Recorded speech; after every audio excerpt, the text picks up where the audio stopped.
Assalamualaikum warahmatullahi taala wabarakatuh. Selamat malam dan salam sejahtera untuk kita semua. Semoga kita senantiasa dalam lindungan Allah dan sehat selalu ya. Amin. Walaupun sampai saat ini kita masih belajar di rumah saja, kita mengerjakan aktivitas kita di rumah saja. Dan semoga kita segera keluar dari yang namanya COVID-19 atau Corona ini dan kita bisa bebas berinteraksi dengan teman-teman kuliah, dengan teman-teman kerja agar dalam menimba ilmu bisa menjadi maksimal. Oke teman-teman sekalian, di video sebelumnya sudah saya jelaskan pengertian dari hukum acara perdata, fungsi dari hukum acara perdata, dan tujuan dari hukum acara perdata. Dan juga di video sebelumnya sudah saya jelaskan jenis-jenis gugatan yang ada di hukum acara perdata. Namun pada video kali ini saya juga akan membahas mengenai hukum perdata ya. Dan kalau kita bicara hukum, maka di Indonesia ini terdapat atau ada yang namanya hukum pidana, ada yang namanya hukum perdata, dan juga ada hukum acara pidana, ada hukum acara perdata, dan juga ada asas-asas hukum acara pidana, ada juga yang namanya asas-asas hukum perdata. Namun pada video kali ini saya akan membatasi dengan adanya asas hukum acara perdata. Tentunya dalam hukum acara perdata itu terdapat beberapa asas ya. Di antaranya adalah hakim bersifat pasif atau hakim bersifat menunggu. Dalam bahasa hukumnya nemo judex sine extor, atau hakim itu bersifat pasif atau bersifat menunggu. Beda dengan adanya hukum pidana. Dalam hukum pidana hakim itu bersifat aktif. Jadi inisiatif untuk mengajukan tuntutan hak diserahkan sepenuhnya kepada pihak yang bersangkutan atau pihak yang berkepentingan. Apakah akan ada proses atau tidak? Apakah suatu perkara atau tuntutan hak itu akan diajukan atau tidak? Semuanya diserahkan kepada pihak yang bersangkutan atau pihak yang berkepentingan.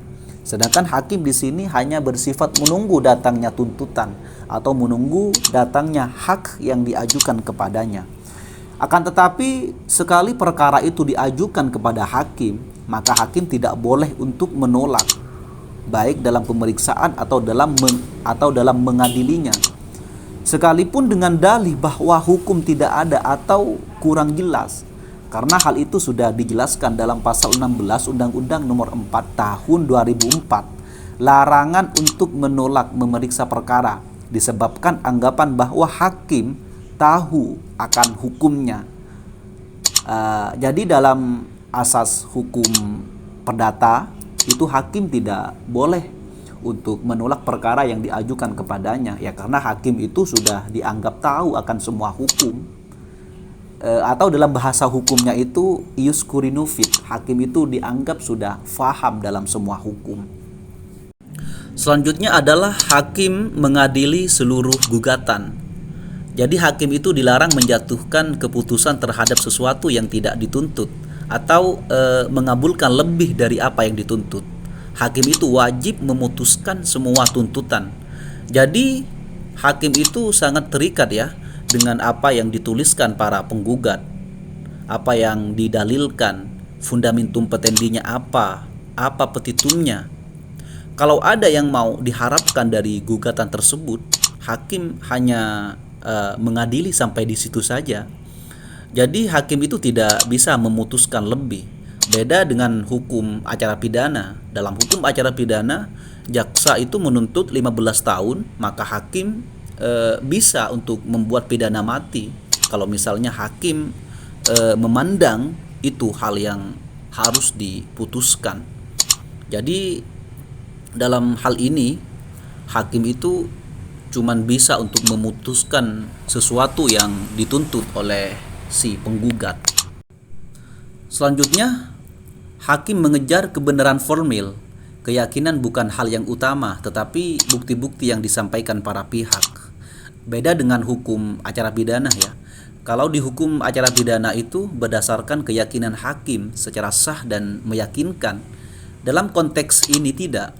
Hakim hanya memeriksa hal-hal yang bersifat formil, memeriksa alat-alat bukti, memeriksa gugatan, memeriksa eksepsi, memeriksa replik-dupliknya. Kalau semua alat bukti itu sudah cukup, maka hakim sudah bisa untuk memutuskan berdasarkan kebenaran formil yang ada. Jadi kalau di hukum acara pidana itu hakim sesuai dengan keyakinan hakim. Kalau dalam hukum perdata ini ya harus mengejar kebenaran formil yang bisa diputuskan oleh hakim. Selanjutnya adalah para pihak bebas untuk mengajukan atau tidak mengajukan upaya hukum verzet, banding dan kasasi terhadap putusan pengadilan. Jadi untuk ini sama ya, baik di hukum pidana ataupun di hukum perdata. Jadi kedua belah pihak itu bebas untuk mengajukan upaya hukum banding atau mengajukan kasasi atau mengajukan upaya hukum verzet terhadap putusan pengadilan yang telah diputuskan. Selanjutnya adalah sidang pengadilan terbuka untuk umum. Sidang pengadilan perdata terbuka untuk umum sesuai dengan ketentuan pasal 19 Undang-Undang Nomor 4 Tahun 2004, yang berarti bahwa semua orang itu boleh hadir, boleh mendengarkan, menyaksikan jalannya pemeriksaan perkara perdata itu di pengadilan. Akan tetapi untuk kepentingan kesusilaan ya, hakim dapat menyimpang dari asas ini. Contohnya dalam perkara perceraian karena persinahan. Nah, dalam kasus perceraian karena persinahan, di sini hakim boleh untuk menutup sidang ya, menutup sidang terbuka untuk umum. Di sini walaupun pemeriksaannya itu dilakukan secara tertutup, akan tetapi putusannya harus tetap dibacakan di sidang pengadilan yang terbuka untuk umum.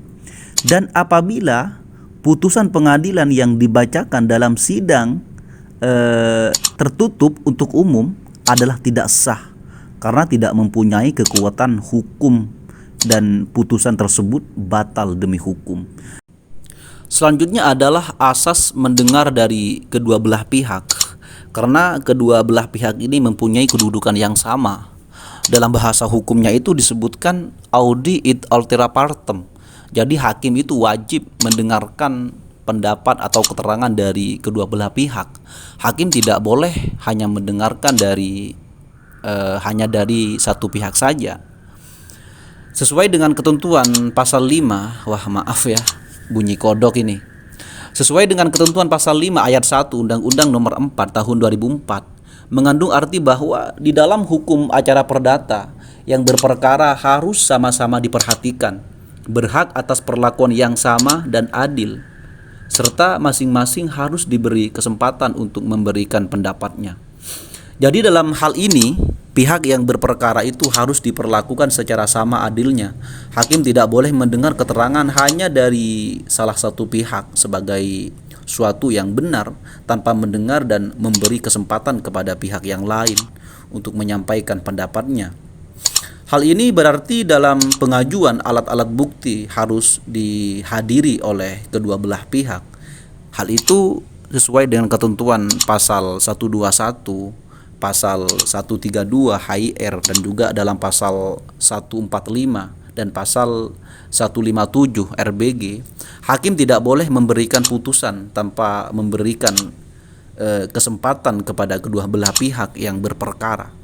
Namun dalam pelaksanaan yang sesungguhnya ada yang dinamakan dengan putusan first take, di mana putusan ini bukanlah merupakan pengecualian, karena putusan ini dijatuhkan justru karena tergugat tidak hadir dan ia juga tidak mengirimkan kuasanya atau tidak mengirim pengacaranya, padahal ia sudah dipanggil secara patut.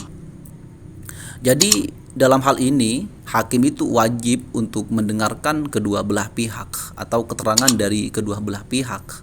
Dan hakim sebenarnya tidak boleh untuk memutuskan perkara tanpa ada atau tanpa hadirnya salah satu dari yang berperkara.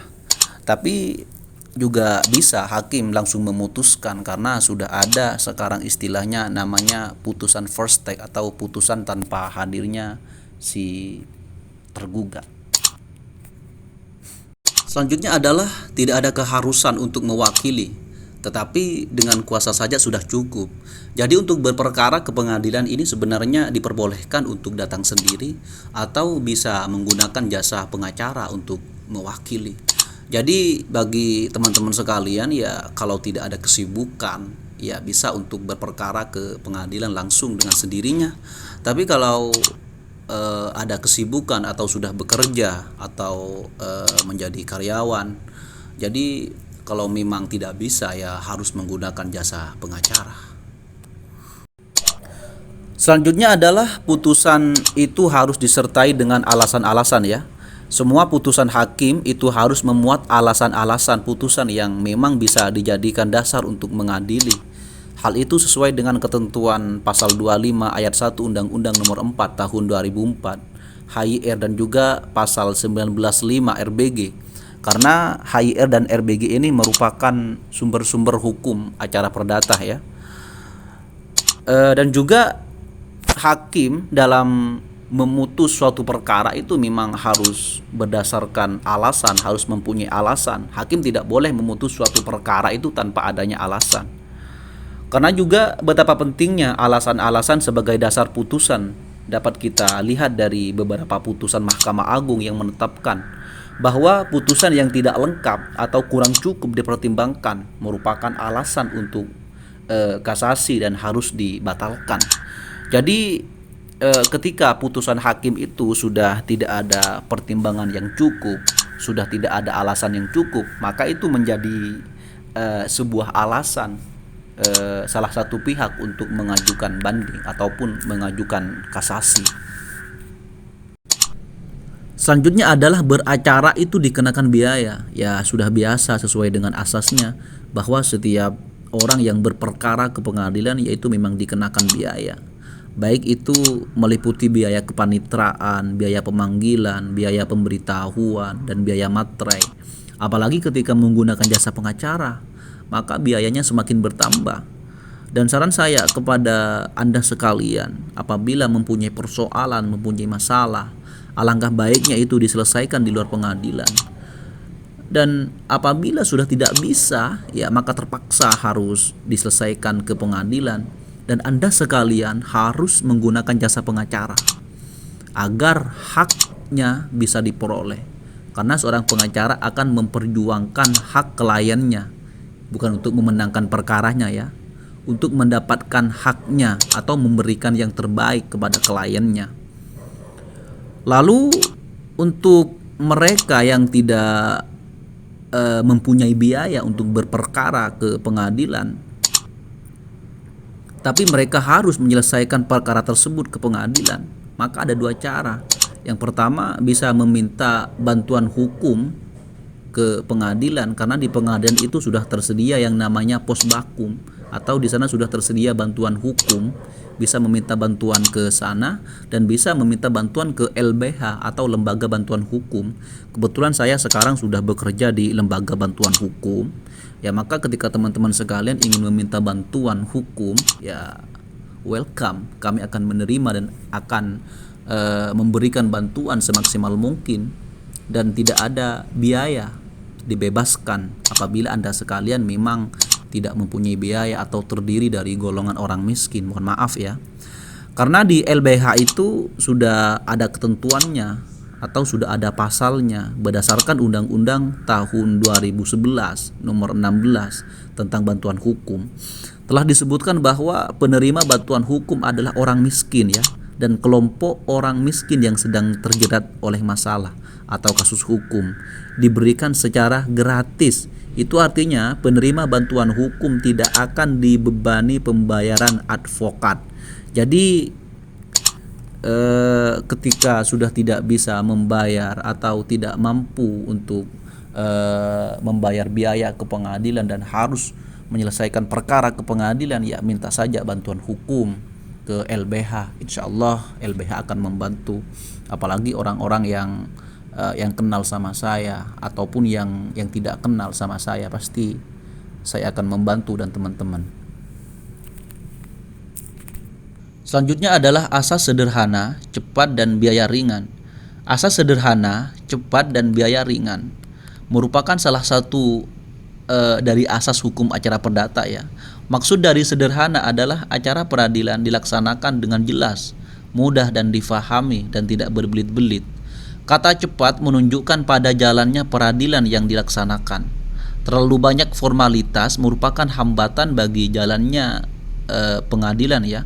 Sebagai contoh, seharusnya pengadilan berjalan dengan cepat tanpa adanya penundaan. Namun karena pendapat pihak-pihak yang tidak menghadiri persidangan, membuat persidangan itu menjadi lama. Yang dimaksud dengan biaya ringan yaitu biaya dipikul oleh rakyat itu sendiri. Jika biaya berperkara sangat tinggi, akan menyebabkan rakyat tidak mau untuk berperkara di pengadilan. Ya, itulah asas yang terakhir. Mungkin itu saja yang bisa saya sampaikan. Sampai ketemu di video berikutnya. Dan apabila merasa video ini sangat bermanfaat, don't forget to like, comment, share, and subscribe untuk mendapatkan video-video terbaru dari Gus Iman Official. Sekian, wassalamualaikum warahmatullahi wabarakatuh. Sampai jumpa di video berikutnya.